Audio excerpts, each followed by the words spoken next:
Den industrielle revolution startede fra den sidste del af 1800-tallet til starten af 1900-tallet, hvor store ændringer inden for landbrug, masseproduktion, minedrift og transport havde store effekter på samfundet.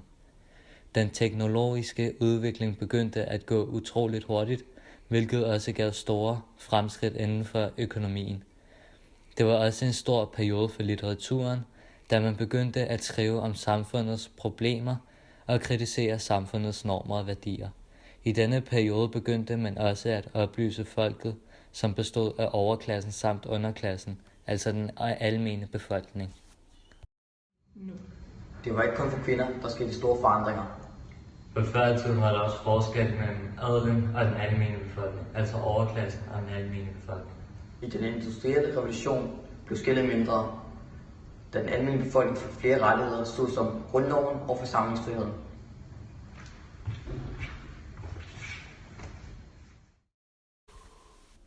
Under industrialiseringen blev kvindernes rolle forandret gevaldigt. I 1852 fik kvinderne mulighed for at komme i skole, og i 1875 fik nogle kvinder mulighed for at gå på universitetet. I 1880'erne begyndte prævention at blive tilgængeligt. Med tilgængelig prævention behøvede kvinder ikke længere at bekymre sig om ubeskyttet samleje, og kunne nu indtage en meget større rolle på arbejdsmarkedet. Alt dette gjorde, at kvinden og manden blev mere lige end før, selvom der stadig var stor ulighed mellem kønnene, og kvinder begyndte at forsamle sig og kræve mere af samfundet. Kvindebevægelsen begyndte i Frankrig efter den franske revolution i 1789, og bredte sig derefter til flere lande i Europa. Før havde kvindernes rolle været at gå hjemme og få en masse børn. Piger blev opdraget til at blive gode, ærbare hustruer og omsorgsfulde mødre. Men i 1899 fik kvinder også fuld økonomisk myndighed. Der blev altså juridisk ligestilling. Under kvindernes kamp for ligestilling fandt det moderne gennembrud sted. Her begyndte man blandt andet at have fokus på den borgerlige kvinde, det vil sige en kvinde, der var stærk og turde udleve sine egne behov og drifter. Samfundet er bygget op på den måde, at man som kvinde ikke havde sex for ægteskabet, og hvis man havde, blev man dømt rigtig hårdt for dårlig morale. Man snakkede blandt andet aldrig om sex, hverken i hjemmet eller skoler. Abort var generelt ulovligt, men hvis graviditeten var skadelig for helbredet, eller man var psykisk eller fysisk syg, fik man lov til at få en abort.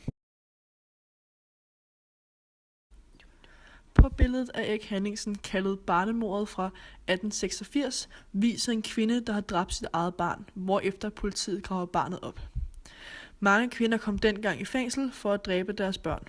Hvis de ikke gjorde dette, måtte de leve i skam, afskåret fra resten af samfundet. Billedet illustrerer, hvordan kvinderne havde det, før man fik prævention. Hvis man kigger på kvinden i baggrunden, kan man se, at hun hænger med hovedet, som om hun fortryder, hvad hun har gjort. Politimanden, som står ved siden af, holder om hendes arm for at indikere, at hun er fanget og ikke kan slippe fra sine handlinger. Mændene i forgrunden undersøger det sted, hvor hun har begravet barnet. Den ene af graverne kigger misbilledende på hende, for at hun har dræbt sit eget barn. Men det var stadig svært at være kvinde. Kvinder måtte stadig ikke have sex uden for ægteskabet. Hvis man som kvinde dengang fik et barn uden for ægteskabet, var man tvunget til at leve med skammen eller dræbe sit eget barn. Er det livet? Nej.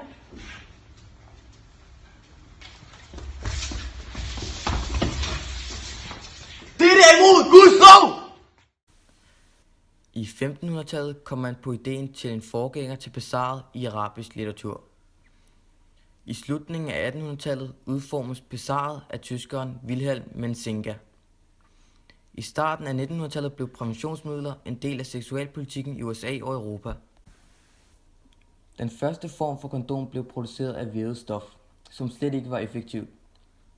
Senere blev kondomet udviklet, så man benyttede sig af dyrtarme og membraner. De havde en større effektivitet end de forrige kondomer. De var mere følsomme, fordi de bedre kunne overføre kropsvarme. Men de blev først masseproduceret i 1880'erne.